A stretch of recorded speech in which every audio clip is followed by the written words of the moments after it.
Boa tarde a todos. Deixa eu colocar minha apresentação aqui.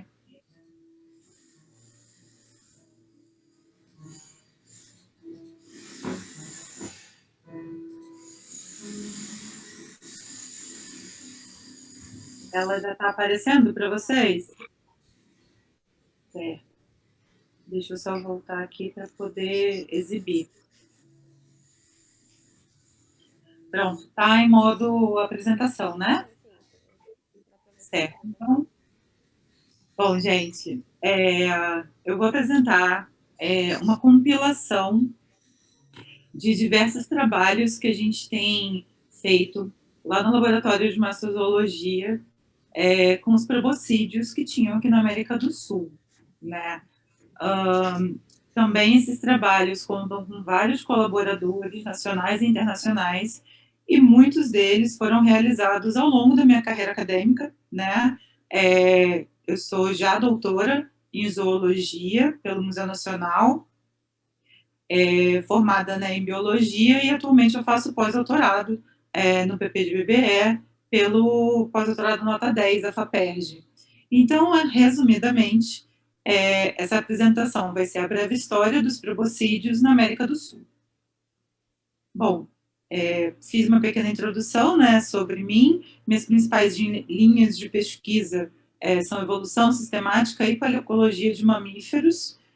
Meu principal foco de estudo são os proboscídeos, mas eu trabalho em vários outros grupos. E, como eu disse, faço pós-doc lá no PPGBBE e no Laboratório de Mastozoologia da Unirio. Bom, quem são, né, os proboscídeos atuais? Os proboscídeos viventes, atualmente, são os elefantes.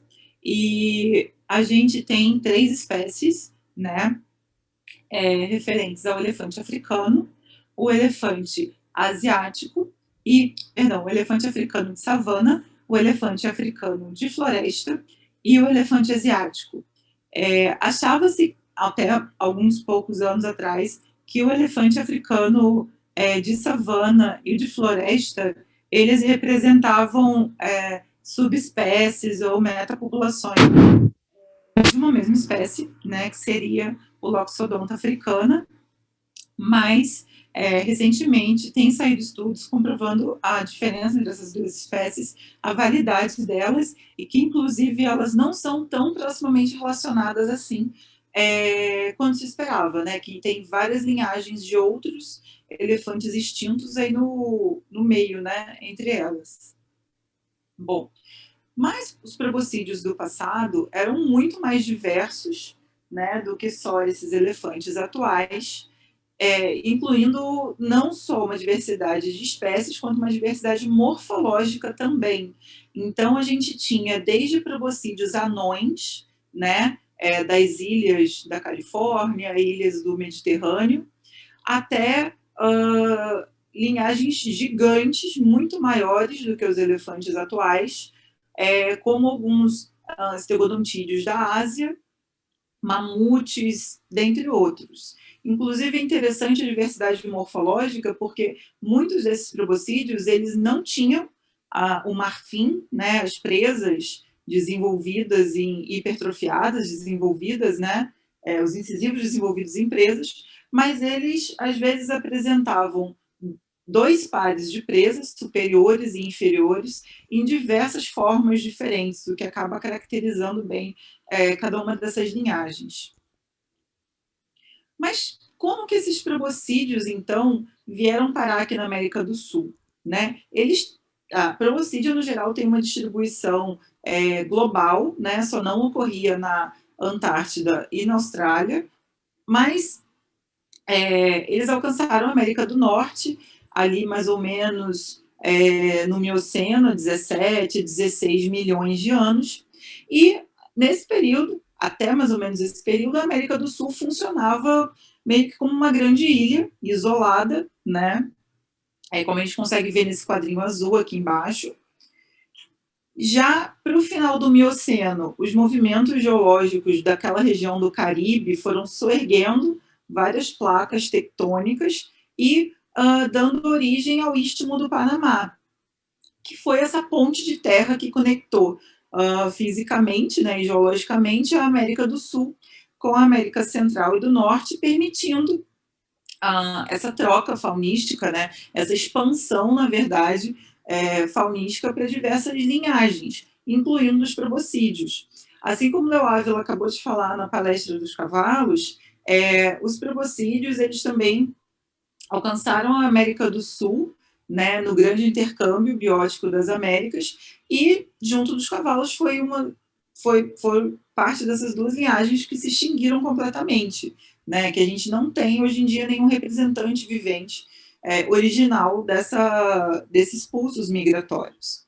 A maioria mesmo, assim, esmagadora, dos registros conhecidos para proboscídeo na América do Sul data do Quaternário, ou seja, esse período que inclui o Pleistoceno e o Holoceno, de até mais ou menos 2,5 milhões de anos atrás. Mas tem um carinha que ele é uma pulga atrás da orelha para quem estuda proboscídeos na América do Sul, que é do Mioceno superior do Peru.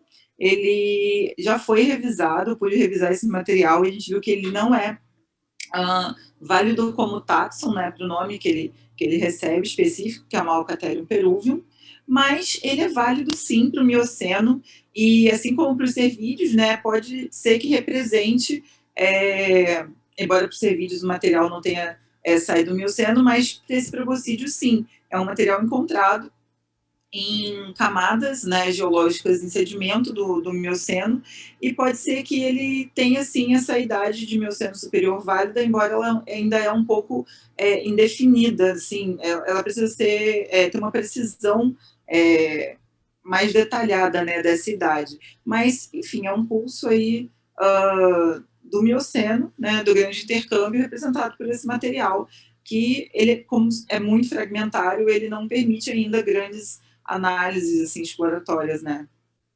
Bom, mas quando a gente vai estudar a megafauna do quaternário, muita gente acha que já sabe tudo. Ah, tinha bicho assim, bicho assado, vamos então, tipo, explorar outras coisas. Mas não.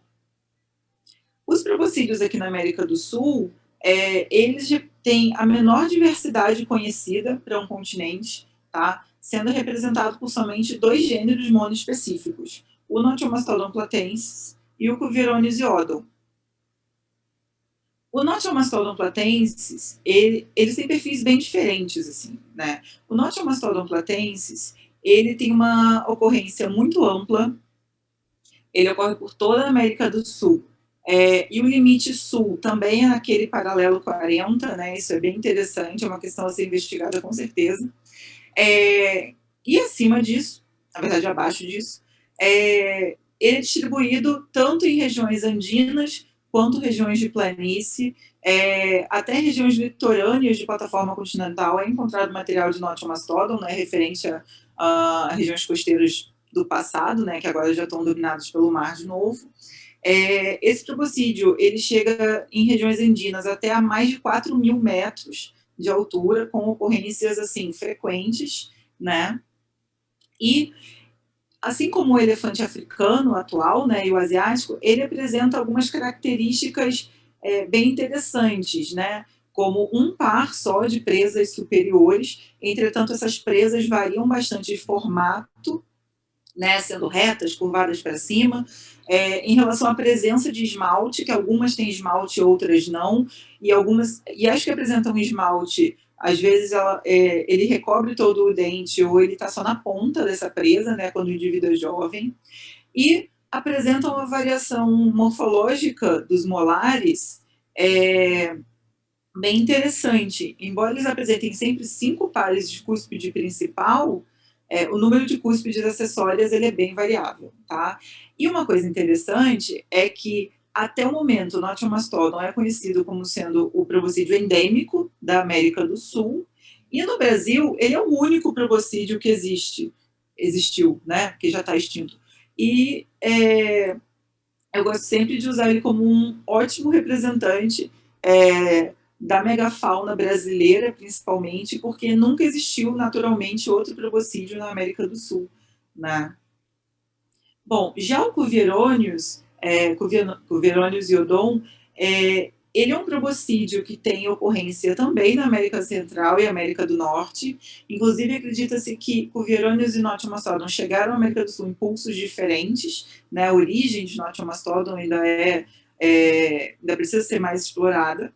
E ao contrário do Nothiomastodon, o Cuvieronius aqui na América do Sul, ele tem uma distribuição bem mais restrita e é conhecido de cerca de 8 a 10 localidades. Né? Essas localidades estão distribuídas tanto em regiões também mais baixas, né, ao nível do mar, quanto regiões andinas, e corresponde a essa mancha aqui que eu coloquei no mapa. Tá? Uma localidade bem interessante, que é Tarija, na Bolívia, ela tem um registro fossilífero incrível desses proboscídeos, tá? Só o Cuvieronius ocorre nessa localidade, tem uma presença do Nothiomastodon próxima na mesma província, mas eles não ocorrem juntos em nenhuma localidade conhecida aqui na América do Sul. E essa localidade de Tarija, ela preserva, né, no seu registro diversos indivíduos, inclusive indivíduos adultos, completos, como é o caso desse daqui, e indivíduos bebês. Existem vários filhotes de Cuvieronius iodon preservados nesses depósitos, né, de Tarija, e a gente fez um estudo com esses indivíduos bebês, especificamente, que chegou a ter, se não me engano, mais de 20 indivíduos analisados, né? E a gente pôde revisar uma característica interessante, que é a presença de presas inferiores nesses bebês. Então, uma coisa que se tinha na literatura, que era que os proboscídeos da América do Sul, ambos, né, tinham só as presas superiores, a gente viu que para Cuvieronius isso não era válido, porque nos primeiros estágios de vida, o Cuvieronius ele tinha tanto as presas superiores, que são assim bem diferentonas, né, espiraladas, como presas inferiores também. Isso fez uma diferença muito grande na filogenia do grupo.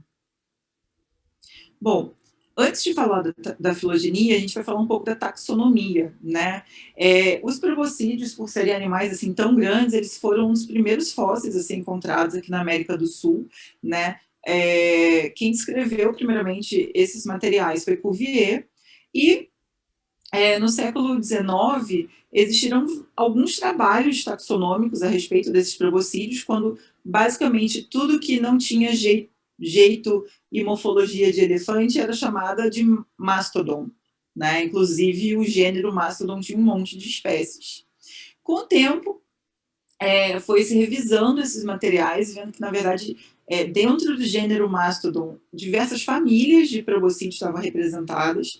Então, com o tempo e os trabalhos, né, de Osborne, de Ameghino, de Simpson e do Paula Couto, foi se revisando esses materiais aqui da América do Sul, até a gente chegar nos anos 90 e 2000, né, que é quando as correntes taxonômicas mais vigentes estão sendo publicadas. A gente pôde revisar todo esse material e viu que realmente eles pertencem a só duas espécies, Nothiomastodon platensis e Cuvieronius iodon, e vários outros táxons que eram antes identificados para a América do Sul, na verdade, eram registros mal interpretados ou registros com amostragem limitada, né, a amostragem muito restrita. Quando se avalia essa amostragem ampla, né, que como Nothiomastodon, que ocorre em toda a América do Sul, pode ver que não se sustentam, né, várias características morfológicas e taxonômicas. Bom, esses proboscídeos aqui da América do Sul, eles são identificados como pertencentes à família Gomphotheridae, que é uma família que inclui basicamente mastodontes, mas não os mastodontes verdadeiros, né, que são caracterizados alguns gonfoterídeos por terem essa mandíbula bastante longa, mas todos eles por terem o dente bunodonte, que é o dente com essas cúspides em formato de cone, meio inflado. Só que por isso, o gonfoterídeo também é conhecido como cesto de lixo de proboscide, porque praticamente qualquer proboscídeo com dente bunodonte vai ser colocado lá dentro. Então, a minha tese, né, de doutorado, que eu fiz lá no Museu Nacional, eu pude revisar o gonfoterídeo, que é basicamente todo esse grupo 1, né, aqui nessa filogenia, exceto pelos pela família Elefantidae, que tem os elefantes atuais, e a gente encontrou uma árvore só com essa topologia, aonde aqui em verde está representado a família dos elefantes atuais, também Stegodontidae, que se sabe que é bem próxima, né, de Elefantidae. Em rosa, os táxons resultantes para a Gomphotheridae, então a gente conseguiu recuperar a Gomphotheridae menos diverso, porém monofilético.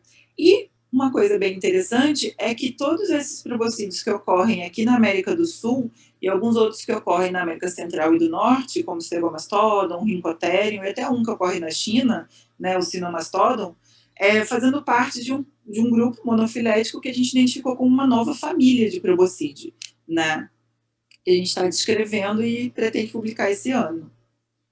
Bom, outros estudos que a gente também faz, né, além da sistemática, taxonomia e evolução dos proboscídeos, são estudos de paleoecologia. O Carol acabou de explicar muito bem a importância dos métodos, né, diferentes para acessar informações paleoecológicas, e os proboscídeos, eles são um modelo muito bom para isso. Principalmente o Nothiomastodon, né, não só pela abundância de registros, como materiais grandes, né, materiais muito resistentes, né, aos processos tafonômicos. E a gente trabalha com vários métodos, né, para entender a paleoecologia desses proboscídeos, como o microdesgaste dentário, que registra as últimas refeições, né, do organismo, índices morfométricos, né, que medem oclusão dentária, né, complexidade dentária, enfim, modo de utilização desses dentes. Um outro substrato que a gente também utiliza dentro dos estudos de paleoecologia é o tártaro dentário, que assim como a gente também acumula, né, o tártaro dentário, esses proboscídeos acumulavam. Então, isso, além de ser uma patologia, né, oral desses proboscídeos, que por si já é um registro muito interessante, paleobiológico, esse tártaro ele também guarda, né, tipo um testemunho de várias coisas que aconteceram na vida desse organismo, como partículas alimentares, né? Aqui a gente tem um exemplo de um pólen e de um fitólito, né? Que são palinomorfos representados, aprisionados, na verdade, dentro desse tártaro dentário. E, recentemente, a gente conseguiu encontrar bactérias fossilizadas em tártaro dentário de Nothiomastodon, também um artigo que a gente está para publicar, e é a primeira vez que se tem esse tipo de registro para megafauna aqui da América do Sul, né? Que, pelo menos eu lembro para megafauna nas Américas, o registro dessas bactérias da placa dentária, né, fossilizadas. Bom, e tudo isso para quê? Para entender como esse animal vivia, como era a comunidade, né, que ele estava inserido, o ecossistema e as diferentes características, né, biológicas dele. Uma outra questão interessante para a paleoecologia é a interação com o homem. Então, assim como o Léo falou na outra palestra, a gente tem investigado alguns sítios, esse daqui é de Toro, na Colômbia, que é numa região entre os vales, né, onde a gente encontrou o primeiro registro de desmembramento, né, que é diferente de registro de corte e de descarne de carcaça para Nothiomastodon, e também o primeiro registro de uma presa, né, de um marfim modificado em ferramenta, né, que é essa ponta perfuradora. Já aqui para Lagoa Santa, no Brasil, né, em Minas Gerais, a gente revisou, a gente estudou, na verdade, uma cabeça de um filhotinho de até 1 ano de idade, que esse Nothiomastodon deveria ter, com tomografia computadorizada, a gente fez uma tomografia desse espécime, e a gente encontrou dentro dele, vou colocar até para girar de novo, um registro interessante, uma estrutura interessante, que é idêntica às ferramentas feitas pelo homem naquela região de Lagoa Santa. E aí a gente interpretou esse registro, que também a gente publicou ano passado, como sendo o primeiro registro de caça, primeiro registro, assim, no sentido de evidência, né, de caça de humanos em proboscídeos aqui na América do Sul, com esse detalhe de ser um filhote, né. Bom, então as relações ecológicas que a gente conseguiu entender de Nothiomastodon até agora incluem essas aqui do slide, né, competição, comensalismo, parasitismo, predação, mutualismo e vida em sociedade, né, em grupos da mesma espécie. E outras questões ainda estão em aberto, né, para entender como se deu a extinção desse proboscídeo, já que ele tinha essa ocorrência tão ampla, né, na América do Sul, a origem e a diversificação, se existem traços de dimorfismo sexual e como eram outros comportamentos, né? Bom, e hoje em dia os proboscídeos que a gente tem na América do Sul, eles são fruto, né, da ação do homem no sentido de trazer esses proboscídeos para cá, são elefantes asiáticos, principalmente, que vivem em santuários, né, ou enfim, zoológicos, e esse tipo de habitat, né, mas não habitat, enfim, esse tipo de existência. Bom, eu quero agradecer a todas as instituições, né, que dão suporte a esses trabalhos todos. As coleções também, como foi falado anteriormente, a gente visitou centenas de coleções assim, ao longo desses 15 anos de trabalho lá no Lamas Unirio. E obrigada.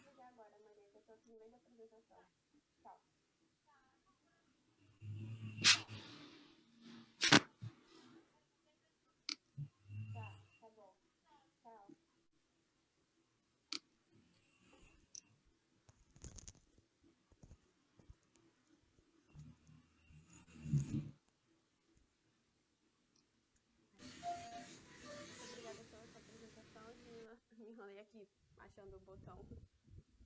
Obrigada, Jade. Bom, vou abrir para perguntas aqui no YouTube. Quem tiver alguma dúvida para a Jamila, pode ficar à vontade. Esperar um pouquinho, porque a transmissão está chegando meio lenta. Tem delay do YouTube. Chat lá, né, na verdade, tem delay.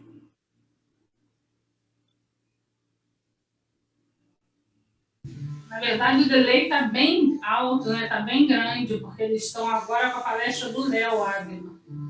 Agora eles estão com a palestra do Léo? Eu acho que é. Não, estão com a palestra da Jamila. É? Então, o link acabou de parabenizar ela pelo site. Obrigada, Carol. Caroline de Oliveira.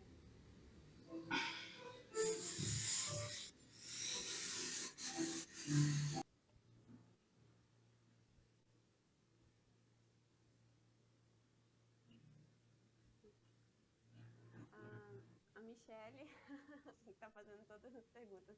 Muito obrigada, Michele, por estar fazendo as perguntas.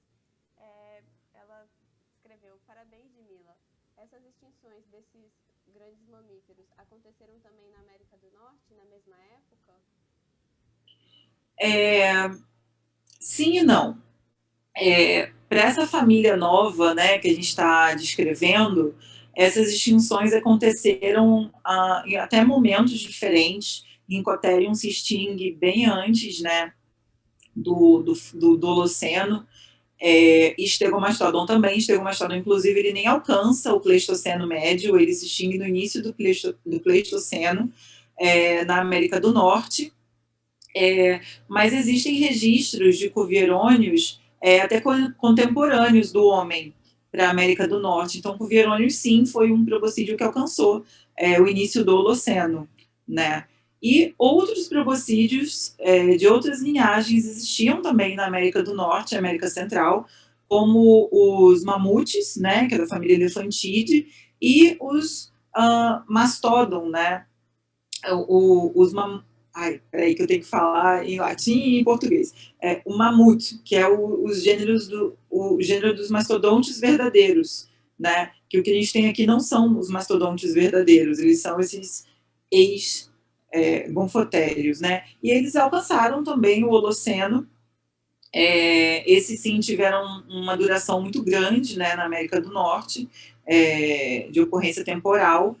E as extinções são bem esparsas, né? Sendo esparsas ao longo, né, do Pleistoceno e do Plioceno, mas com algumas linhagens alcançando, né, esse final do Pleistoceno e início do Holoceno. E uma questão interessante é que existia mamute até na América Central, assim, no Panamá, na Costa Rica, e a gente não tem o registro de mamute ainda aqui na América do Sul, não se conhece. Né? Então é uma questão interessante de saber por que eles não alcançaram, né, a América do Sul em algum pulso do Giba, né? Assim como os mastodontes verdadeiros, que também não ocorrem aqui. Mas essas extinções, elas ocorreram, sim, ao longo de todo o Neógeno. Inclusive, outras linhagens mais antigas extinguiram antes, né? No final do Mioceno, no Plioceno.